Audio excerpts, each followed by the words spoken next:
Baik, terima kasih pada kesempatan kali ini. Saya atas nama Yestiani Lucilai, NIM 2103 030076, kelas C, semester 1, jurusan Sosiologi, mahasiswa Universitas Nusa Cendana. Pada kesempatan kali ini, saya ingin membahas mata kuliah pengantar ilmu politik dengan judul Politik Slogan. Politik slogan adalah konsep kebijakan di luar negeri. Tanda tangan kedua diperkenalkan oleh Xi sejak dia mengambil kekuasaan tahun 2012. Politik slogan berhasil menyanyi suara dan tagline yang cukup menarik. Contohnya seperti politik slogan yang digunakan oleh partai-partai politik yang digunakan untuk mengambil perhatian masyarakat. Slogan pun dibuat dengan cara yang menarik dan tawaran yang cukup menggiurkan, sehingga masyarakat dapat tertarik untuk memilih partai-partai yang mencalonkan diri tersebut. Mereka menyalahgunakan wewenang yang mereka dapatkan dari hasil pemilihan suara rakyat. Mereka melakukan lalu melanggar peraturan-peraturan, melanggar kewajiban yang harus mereka lakukan. Banyak sekali pemilihan-pemilihan yang dilakukan di Indonesia yang terkadang mereka melanggar peraturan tertentu. Oleh karena itu, kita sebagai masyarakat Indonesia ketika melakukan pemilihan, kita harus lebih waspada dan lebih memikirkan tentang apa tujuan masyarakat, tujuan-tujuan yang benar-benar akan dilaksanakan oleh pemimpin-pemimpin yang akan memimpin partai-partai tersebut. Kita harus meneliti mendetail lebih bagus agar ketika kita memperoleh suara yang bagus. Nah, oleh karena itu, kita sebagai masyarakat Indonesia harus lebih teliti dalam mengambil sebuah keputusan dalam memilih pemimpin-pemimpin yang akan memimpin ke depannya.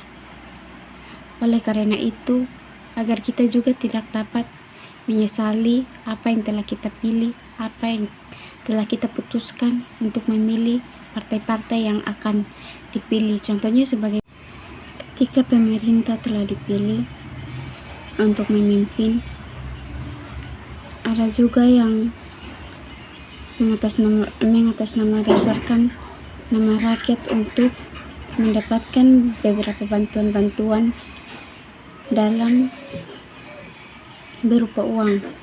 Namun, bantuan yang didapatkan bukanlah untuk diberikan kepada masyarakat, melainkan untuk kepentingan pribadi mereka. Masyarakat salah memilih pemimpin-pemimpin yang mengakibatkan masyarakat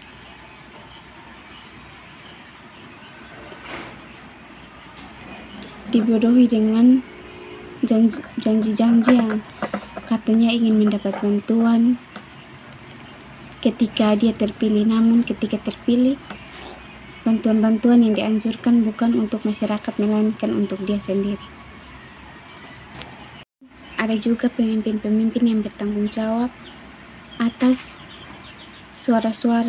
bertanggung jawab atas suara-suara yang diberikan oleh rakyat. Mereka menggunakan kewajiban mereka dengan baik dengan melaksanakan tugas dan tanggung jawab sesuai apa yang dijanjikan oleh mereka kepada masyarakat, sehingga tercipta pemimpin-pemimpin yang unggul.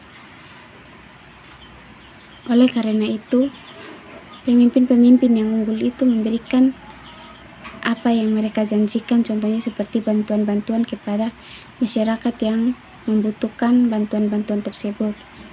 Pemimpin-pemimpin tersebut menjadi pemimpin yang berhak mendapat tugas dan wewenang tersebut dan berhak duduk di bangku pemimpinan yang mereka dapat.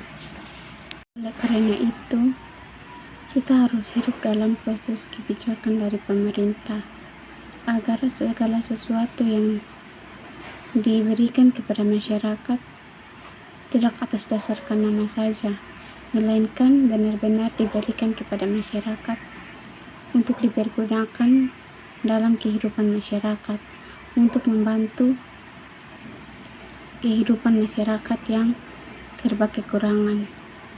Demikian para pemimpin-pemimpin yang ada juga pemimpin-pemimpin yang benar-benar bertanggung jawab memberikan bantuan tersebut. Namun ada juga pemimpin yang hanya yang atas dasarkan masyarakat, namun segala sesuatu yang diberikan oleh pemerintah baik berupa barang maupun uang ataupun bahan-bahan makanan dapat diberikan kepada masyarakat tidak hanya untuk diberikan untuk kepentingan pribadi mereka, namun diberikan kepada masyarakat yang lebih membutuhkan.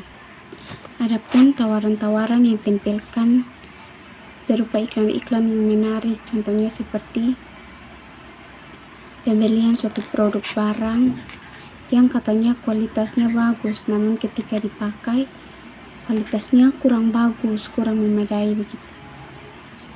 Ada juga slogan mengenai narkoba, larangan agar tidak ada yang menggunakan narkoba. Namun ketika semakin diperketat, semakin dilarang untuk tidak menggunakan narkoba, namun masih ada masyarakat Indonesia yang melanggar peraturan dan memakai narkoba.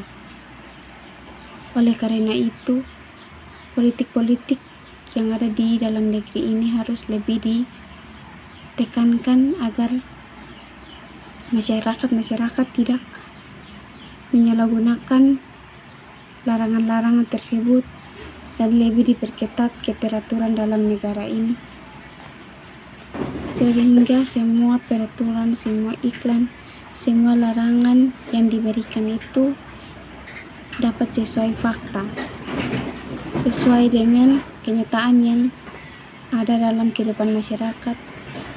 Larangan-larangan itu dapat lebih ditekankan sehingga masyarakat tidak melanggar dan tidak menggunakan atau tidak memakai narkoba. Juga harus lebih mewaspadai dampak-dampak yang terjadi dalam sebuah iklan atau sebuah larangan. Kita tidak boleh melanggar larangan tersebut. Kita harus lebih mematuhi peraturan-peraturan yang dibuat oleh pemerintah. Kita juga harus lebih meneliti pemimpin-pemimpin yang akan dipilih, yaitu pemimpin yang benar-benar melakukan tugas dan tanggung jawabnya dengan baik. Dan kita juga harus tidak percaya dengan iklan-iklan yang menarik, yang itu hanya membuat kita tertarik terhadap iklan-iklan yang diberikan. Kita harus lebih meneliti apakah penawaran-penawaran yang diberikan itu benar-benar sesuai dengan kenyataan atau hanya untuk mengatasdasarkan sehingga kita dapat tertarik dengan barang atau produk yang diberikan, sehingga kita juga tidak dibodohi oleh hal-hal yang nantinya akan merugikan kita. Mungkin hanya ini yang dapat saya sampaikan. Sekian dan terima kasih.